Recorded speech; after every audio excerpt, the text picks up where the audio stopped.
what's going on, everybody? This is the Young Black channel. My name is Jeff, and today we're talking page 15 of Black Clover, entitled 3.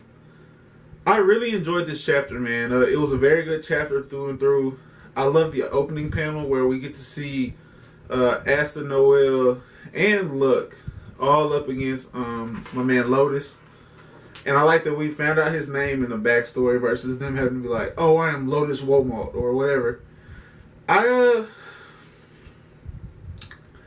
think my favorite part of this entire chapter actually is seeing the guy that and Klaus. And Klaus are fighting. He has this one attack where he's like summoned this huge sword that kind of reminds you of Asta's sword in a way, and I just think that their matchup is ridiculous. I think that he's incredibly strong and obviously a rival of sorts to and Asta in terms of the young, strong characters, and he's just the tip of the iceberg. But I'm really enjoying seeing what all he can do.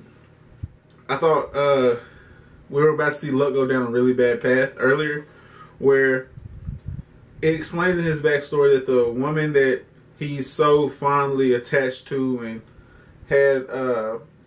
had been smacked by a chapter or two ago. She had smacked him, turned out to be his mom, and she's passed, and he fights so courageously and so strongly because that's his way of honoring her in a way where he doesn't feel connected to anyone else. And she praised him when he won against the noble. And so because of that, he equates winning to like a warm feeling from his past mother before she ever had the ability to praise him for something else. And everyone said that Luck's just a little bit off, but you kind of got to feel for that, where someone's mother is passed and all they could do to honor their mom was fight to their full capabilities. But because that's all he has, of course he's extremely tenacious. Of course he's a very strong fighter and he wields lightning magic. But that's not enough all the time. And now that he feels that he can lean on friends, Luck might turn out to be a monster down the road. Don't be surprised if Luck turns out to be like an absolute problem down the road. Because guys like that who have so much in the tank already, when they're driven by something like that, they turn out to be huge, man. We're going to go through the entire chapter. I haven't done this in a while, but just to make it a dope little review. Page 15 entitled 3. We start off with a really dope panel of Asta and Noel standing in front of Luck while facing Lotus. And I like Lotus's quiet confidence. He has like this grizzly, like a savvy veteran feel to his character, where you can tell he's been in a lot of combat and had a lot of missions for the Diamond Kingdom. He says that he's run into Yami on a couple of occasions and he survived. And Yami's obviously a strong character as one of the 13 Magic Bull squad. I said Magic Bull. The Magic Knight captains. And so Asa comes out and is like, well, we're your opponents, mister. And I always find like his dialect interesting because he has like this, I don't want to say like an older southern. They really play up where he's from. Like the way he speaks, they really play up that he's from like a rural area. And I come from like a very small populated area. So like I kind of get it. It's funny to see it in manga. I mean, that's different. It's very different. But Luck is like, that guy is my prey. And outstanding word usage by Tabata here, where he uses prey as in like, I am the predator and I force myself to become that to satisfy like the emotional needs I have. I thought that's a really dope touch. And we have the flashback of his mother died from all of this stress that she'd had, and what about her poor son, and he's still smiling. He always has this smile, and I feel like he carries that smile because Luck probably has like other stuff going on with him. I mean, I am now interested in seeing like more of him and realizing like what else he has going on with his character, because I said after watching him fight a couple chapters ago that Luck might be like my fourth favorite character behind Vanessa, Asta, and then it would be Luck. I think he might be like 3B right now to Asta's 3A, where they are like a tie for third. I've enjoyed him these last 3 chapters that much, where not only is he strong, he's extremely strong, but like there's something else that motivates him, and I pull for those kind of characters a lot, where even if he was just like immensely powerful and just he enjoyed the thrill of battle so much, I think I would have dug that too. I mean, I love Kenny, I love Kenpachi from Bleach, and so if Luck just gave me that, I'd have been happy. But we get like some of the combat panels where we're getting to see his smoke magic and see Asta slicing through, and Luck is at this point where he's like, just leave him to me, like I got it, just leave him to me, and Asta has this moment where he's like, no, we're your friends, like you don't have to do this by yourself, like I'm gonna fight with you regardless of what you say because I care for you. In that moment where he's like, I have other people I can lean on, look, it's like I have these other people I can lean on, and not only I can lean on them, but I can trust them to also lean on me. Where I have people that are reliable both ways, I can rely on them, and they will rely on me back to get things accomplished. He's never had that. Even though he's been a Black Bulls member for a while, or at least longer than Asta, you can tell he's never had that, where he has that moment of clarity. And I thought that was dope. I thought that was dope for sure. Because he says, I think I was trying not to notice that I have them now too.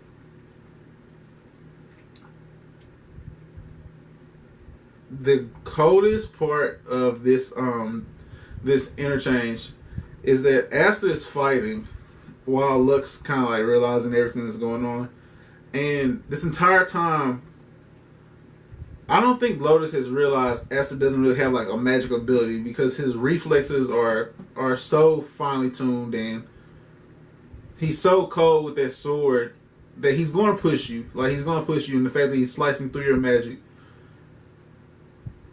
it kind of makes it to where, as crafty as he is, and as well adept his senses are at sensing other people's mana, Asta's actually pushing him to the point where he didn't have time to check to see if he has mana. I think that's an interesting feat that's like, it's easy to miss, but he realizes, well, not even he realizes it, he just is filling out like the magical powers in the area. And Luck realizes like, oh, I can't get close to him because he can sense me coming. He can't sense Asta. Like, so we should use that when he uses this attack, because he realized that he needs to get serious. He realized that like playing around with him could have led to a loss. So he uses smoke creation magic, Prison of the Fallen King. I think that the Diamond Kingdom easily so far has better names of their attacks. Luck had that one a couple chapters ago, might have been last chapter, that was like crazy, that like I really enjoyed the name of, but I liked all of his smoke creation magic attacks. I mean, Prison of the Fallen King, where he surrounds the entire room with smoke that continually thickens, where like not only can you not breathe, but you lose sense of a lot of things around you. I thought that was a really... I would like to see Captain Smoker, or I guess he's a Vice Admiral. I would like to see Smoker from One Piece kind of have this ability to where like he can condense the smoke that he uses with his powers. Because I think this is an outstanding attack, especially for like a condensed space attack, where like you're fighting in tight quarters, where you can make people lose their senses and cut off their ability to breathe at the same time. We cut over to Yuno. Yuno is fighting this other guy with Klaus, and Klaus is like, bro, you need to leave. Like, why are you here? Like, you should let me die. Go get the treasure for the Clover Kingdom. And Yuno's personality, along with his and Klaus's relationship, is not one where he can have that same line of, because I'm your friend, like, I'm going to do this anyway. But he and Asta are so similar in terms of action, in terms of like actual mindset, that he was never going to leave Klaus. He was like, it's cool, we got it. Like, me and you together will beat him, and then we'll go leave and go get the treasure first for the Golden Dawn. Like, don't worry, we got this. Which is why I love his character so much. That's the exact reason why I love his character so much. I was thinking on my top 5 on where I would place. Look, I had him at 4, and I think 3B is solid. My bad. Yami is also in my top 5. He's my number 5. Noel is the number. Not on my list. Noel's not on my list. But he was like, yeah, we're gonna get this for the Clover Kingdom. Don't worry. And he's like, no more messing around. And for Yuno to show like what he's truly capable of to Klaus, after Klaus has been looking down on him for where he comes from, not for what he's capable of either. He looks down at Yuno simply for where he comes from. For him to use Wind Creation Magic, Swift White Hawk, and Wind Blade Shower, which once again, I think these last 3 chapters might have had like the best names of attacks so far. Because I'm enjoying what Yuno's had too. I don't think I've seen anyone use the same like move twice to feel like, oh, they're not just making this up as they go. But that's besides the point.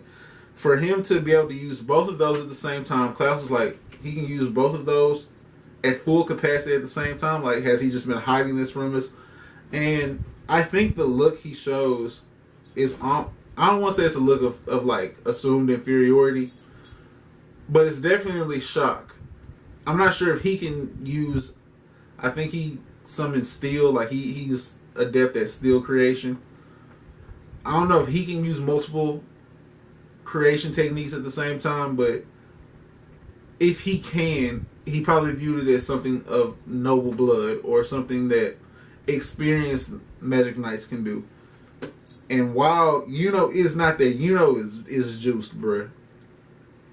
Like, and he gives you the vibe of Sasuke, or I thought I had the Dragon Ball Z shirt on, or Vegeta, where like they are so strong, especially early, and so technically refined as well, that you kind of take for granted what he's capable of.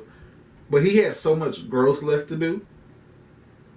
Like, he has so much growth left to do. It's crazy.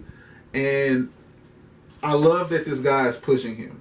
Now, I didn't quite enjoy like Asa's moment of like going back to his joking nature, where he's like, why? There's no coming back to it. Like, there's no end to it. It just keeps coming back, and he's like panics. Although I get that is his character, and it does show his inexperience. Like, I understand the reasoning for it. I didn't really prefer that. But the plan they come up with where, you know what?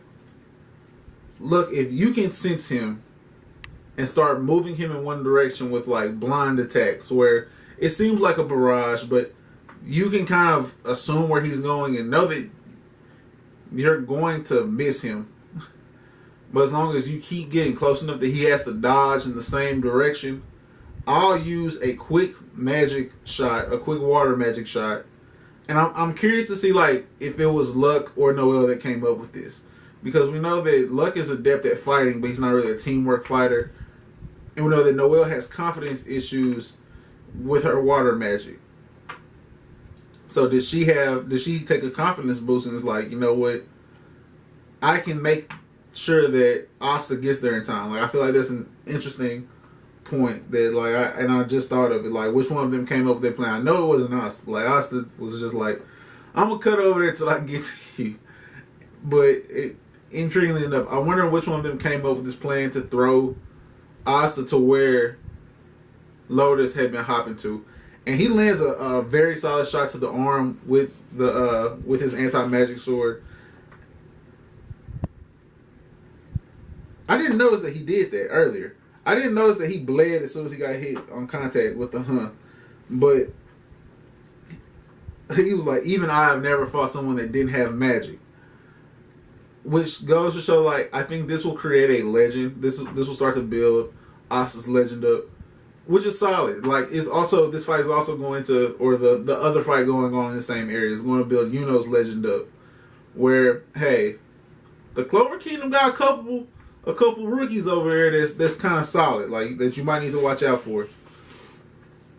But we end the chapter off with Yuno's attacks not really working on the other guy from the Diamond Kingdom, and he's even kind of stressed where he's out of breath a little bit, and he has this huge sword put together, and his final words are "Be gone." This next chapter is going to go crazy. I really enjoyed this chapter for what it was.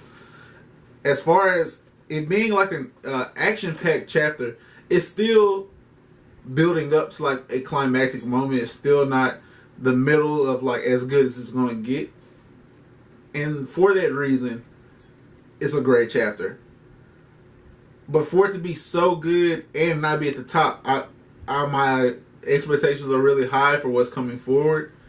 I'm going to give this chapter 4 fire emojis, because I didn't do that earlier. I hope you guys didn't mind me changing up how I rate videos and stuff. But that's going to be it from me on this one, guys. If you like this video, please give it a like. It goes a long way. Subscribe if you haven't already, and in the comment section below, let me know who you think came up with the plan to launch Asta at Lotus. Because I'm kind of torn between Luck or Noelle. It definitely wasn't Asta, but if you feel like it was Asta, go ahead and throw that in the comment section too, with your reasoning, of course. That's going to be it from me, though. Call anything? Nope, nothing. Have a great rest of your day, guys. Be blessed. Peace.